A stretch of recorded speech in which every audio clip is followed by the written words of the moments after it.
باللہ من الشیطان الرجیم بسم اللہ الرحمن الرحیم الحمد للہ رب العالمین الصلاۃ والسلام علی اشرف الخلق محمد وآلہ الطیبین الطاہرین وعجل فرجہم۔ تو ہماری گفتگو چل رہی تھی گزشتہ دروس میں احکام نماز کے بارے میں اور واجبات نماز کے بارے میں، یعنی واجبات نماز میں ہماری گفتگو تھی۔ تو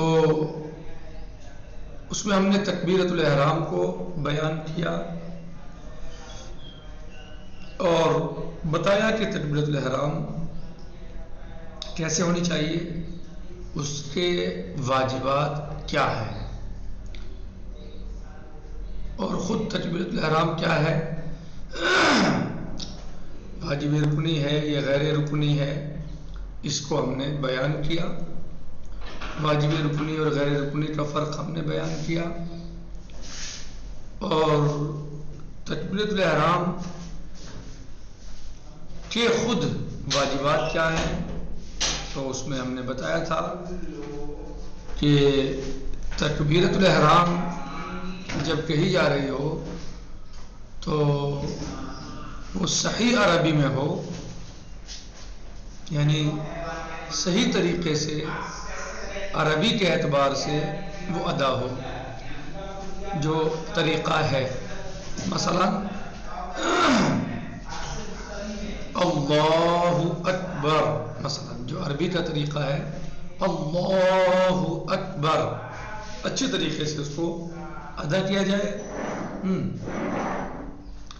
اور تکبیر کو آرام سے کہی جائے، آرام سے تکبیر کہی جائے، یعنی جلدی نہیں بلکہ سکون کے ساتھ تکبیرۃ الاحرام کہی جائے، اللہ اکبر، صحیح۔ اور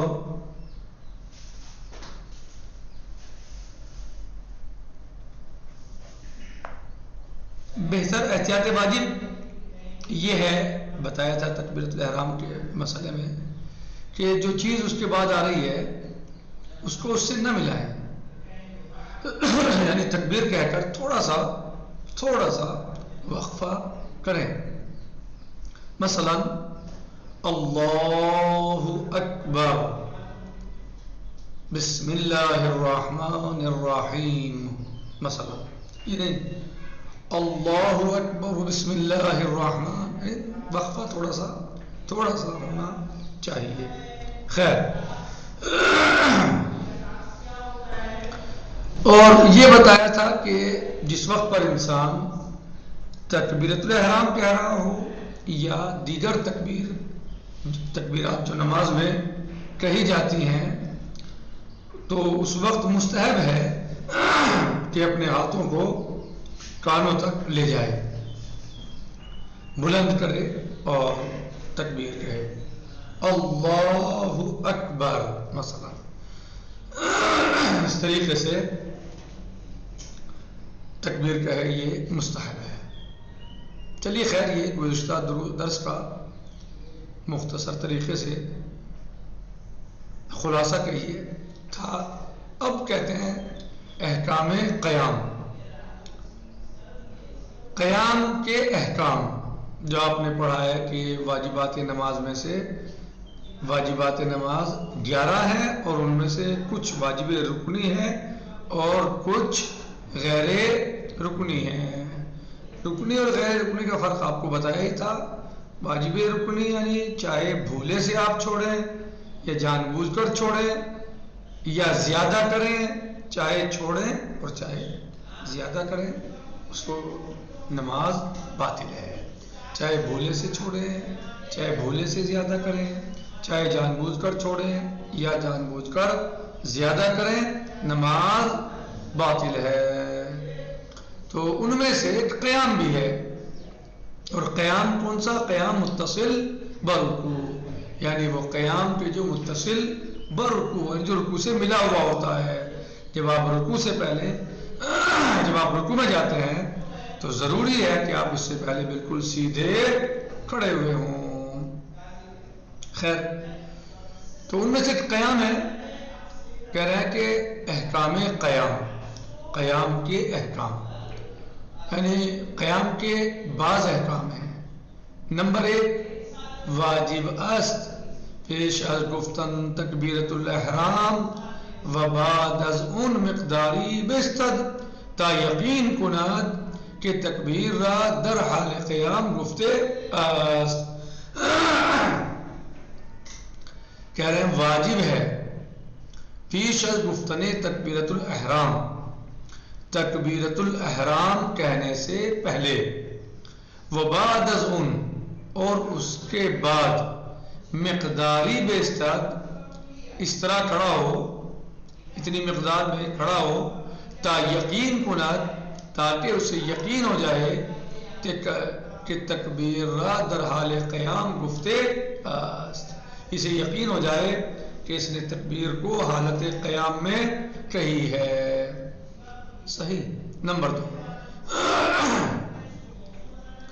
قیام پیش از رکوع بدان معنی است کہ در حالت استاده بر رکوع برود. قیام پیش از رکوع، پیش یعنی قبل، پہلے. قیام پیش از رکوع، قیام رکوع سے، از معنی سے، قیام رکوع سے پہلے. بدان معنی است، اس کے یہ معنی ہے جی کہ در حالت استاده، کہ اس طرح کھڑا ہو، اس حالت میں کھڑا ہو. در حالت استاده یعنی ایسی حالت میں کھڑا ہو. بر رکوع برود یعنی در حالت استاده بر رکوع برود، کہ وہ بالکل سیدھا کھڑا ہوا ہے جب وہ اس کے بعد رکوع میں جائے. قیام پیش از رکوع کیا معنی ہے؟ اس کے معنی یہ ہے کہ رکوع میں جانے سے پہلے بالکل سیدھا کھڑا ہو. در حالت استاده، حالت استادگی میں، یعنی بالکل کھڑا ہوا ہو، بر رکوع برود، اور پھر رکوع میں جائے. واضح ہوا؟ در حالت استاده اس طرح کہ وہ سیدھا کھڑا ہو، بر رکوع برود، پھر اس کے بعد رکوع میں جائے. بنابر اگر رکوع را، بنابراین اس بنا پر، بنابراین اس بنا، یعنی یہ اس بنا پر اگر رکوع را فراموش کند، اگر وہ رکوع کو یا کوئی انسان رکوع کو فراموش کرتا ہے، بعد از قرأت بسجدے برود، اور پھر وہ بعد از قرأت کے بعد بسجدہ برود، سجدے میں جائے. یعنی ایک انسان رکوع کو فراموش کر دے، بھول جائے، رکوع کو بھول جائے، اور قرأت کے فوراً بعد وہ سجدے میں چلا جائے. وقبل از وارد شدن بسجدے یادش بیاید، اور اس کو سجدے میں جانے سے پہلے یاد آئے. رکوع برود، رکوع میں چلا جائے، پس برکوع برود، پس بعد از قرأت بسجدے برود، اور وہ قرأت کے بعد سجدے میں چلا جائے. وقبل از وارد شدن بسجدے یادش بیاید، اور اس کو سجدے میں وارد ہونے سے پہلے یاد آ جائے. ایسا ہو جاتا ہے نہیں ہو جاتا؟ ہو سکتا ہے ایک انسان جو ہے وہ قرأت تمام کی اور بھول گیا رکوع، ڈائریکٹ سجدے میں چلا گیا ڈائریکٹ، لیکن اسے سجدے میں جانے سے پہلے یاد آ گیا. سجدے میں جانے سے پہلے اسے یاد آ گیا کہ ابھی تم نے رکوع تو نہیں کیا، تو اب کیا کرے؟ باید، اسے چاہیے، یاد سجدے یادش بیاید، اسے سجدے میں یاد آئے. باید اسے چاہیے، کاملاً بیستاد کہ وہ پورا کھڑا ہو جائے اور سیدھا کھڑا ہو جائے. سپس برکوع برود، اس کے بعد رکوع میں جائے. یعنی سجدے سے پہلے اسے یاد آ گیا، اب کیا کرے؟ وہ فوراً سیدھا کھڑا ہو جائے، بالکل سیدھا، اور سیدھا کھڑا ہونے کے بعد پھر وہ رکوع میں جائے. پس از اون، پس یعنی بعد، یعنی پیچھے، بعد، از آن اس کے بعد، سجدہ ہارا بجا آوراد، اس کے بعد وہ سجدے کو یا سجدوں کو بجا لائے۔ جی نمبر 3، اموری کے در حال قیام باید از اون پرہیز شود، وہ امور یعنی وہ کام کہ جن سے حالت قیام میں پرہیز ہونا چاہیے، یعنی جن سے بچنا چاہیے، حالت قیام میں جن سے بچنا چاہیے، وہ امور یعنی وہ کام، وہ چیزیں جن سے قیام کی حالت میں بچنا چاہیے، پرہیز کرنا چاہیے۔ ان میں سے پہلا کیا ہے؟ بدن را حرکت دادن، جب انسان قیام میں ہو، نماز پڑھ رہا ہے، حالت قیام میں ہے، تو اسے اپنے بدن کو ساکن رکھنا چاہیے، یعنی حرکت نہیں دینی چاہیے، ہلانا جلانا نہیں چاہیے۔ برطرفی خم شودان، کسی ایک طرف جھکاؤ نہیں ہونا چاہیے، ایسے ٹیڑھے کھڑے ہیں مثلا، ہاں علیہ السلام ٹیڑھے کھڑے ہیں، تو ایسا نہیں ہونا چاہیے، بلکہ بالکل سیدھے ہونے چاہیے، بالکل سیدھا ہونا چاہیے حالت قیام میں۔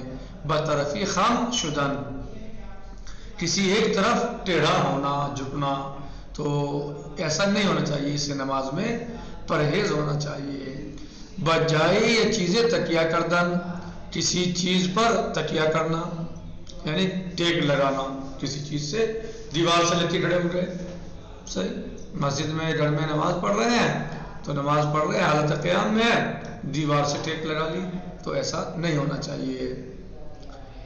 پہارا ازیاد باز گزاشتن، پیروں کو بہت زیادہ مثلا جو ہے فاصلہ دے دے پیروں کے درمیان، نہیں ہونا چاہیے، زیادہ فاصلہ نہیں ہونا چاہیے، ٹھیک۔ نمبر 4 یہ ہو گئے، یہ وہ چیزیں ہیں جن سے حالت قیام میں پرہیز کرنا چاہیے، بچنا چاہیے۔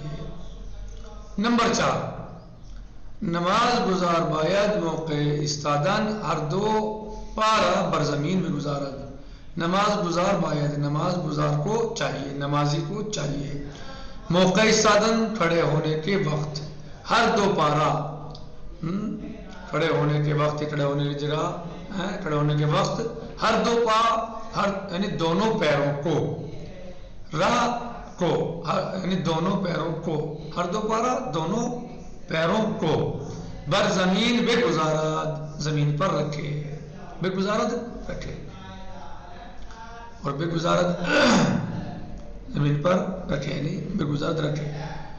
ولی لازم نیست، لیکن یہ بات واجب نہیں ہے، کیا واجب نہیں ہے؟ سنگینی بدن روئے ہر دو پا باشد، کہ بدن کا بوجھ دونوں پیروں کے اوپر ہو، یہ واجب نہیں ہے، لیکن زمین پہ ہونا چاہیے۔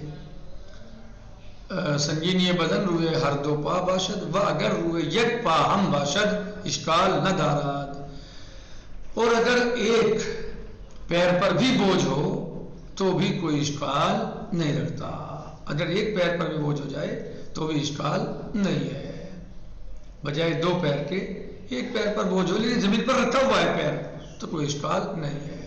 نمبر 5، کسی کے بہیچ وجہ نہ تواند استاد نماز بخواند، کہ جو کسی وجہ سے کھڑے ہو کر نماز نہیں پڑھ سکتا، ایک انسان ہے کھڑے ہو کر نماز نہیں پڑھ سکتا، مجبور ہے نہیں کھڑا ہو سکتا، نماز کھڑے ہو کر نہیں پڑھ سکتا، باید اسے چاہیے نششتے رو بقبلہ نماز بخواند، اسے چاہیے کہ وہ رو بقبلہ بیٹھ کر نماز پڑھے، رو بقبلہ بیٹھ کر نماز پڑھے۔ وہ اگر نششتے ہم نہ تواند نماز بخواند باید خوابیدے نماز بخواند، وہ اگر نششتے ہم نہ تواند، اور اگر کوئی انسان بیٹھ کر بھی نماز نہ پڑھ سکتا ہو تو اسے چاہیے کہ وہ خوابیدے یعنی لیٹ کر نماز بخواند، وہ لیٹ کر نماز پڑھے، صحیح، خوابیدن لیٹ، خوابیدن ویسے سونے کو بولتے ہیں لیکن یعنی لیٹ کر، صحیح، جیسے آپ لوگ۔ نمبر 6، واجب است بعد از انجام رکوع بطور کامل بایستاد، نمبر 6 کہ واجب ہے کہ بعد از انجام رکوع کو انجام دینے کے بعد، یعنی رکوع کے بعد بطور کامل بھیجتا ہے، بالکل سیدھا کھڑا ہو. کیا واجب ہے؟ کہ رکوع کرنے کے بعد سیدھا کھڑا ہو، وسپس بسجدے برباد، اور اس کے بعد سجدے میں چلا جائے. وچنانچہ ان قیام آمدن ترک شود نماز باطل است. ہاں، یہ اس لیے کہ اگر کوئی انسان اس قیام کو آمدن، یعنی جو رکوع کے بعد قیام ہے، اس قیام کو آمدن ترک کرتا ہے تو اس کی نماز باطل ہے، اس کی نماز باطل ہے. جو کوئی آمدن ایسا کرتا ہے اس کی نماز باطل ہے. خیر، آج کا ہمارا درس قیام کے بیان میں تھا، اور ہم نے قیام کو بتایا کتاب کے اعتبار سے کہ قیام کے احکام کیا ہیں، قیام میں کیا کیا چیزیں واجب ہیں، کن چیزوں کا لحاظ رکھنا ضروری ہے، اور کن چیزوں کو حالت قیام میں انجام نہیں دینا چاہیے. وہ سب چیزیں ہم نے آپ کے سامنے پیش کی. امید کرتا ہوں کہ سمجھ گئے ہوں گے. انتہا الوقت، باقی غداً سے جی انشاءاللہ. والحمد للہ رب العالمین. السلام علیکم ورحمۃ اللہ وبرکاتہ. فی امان اللہ.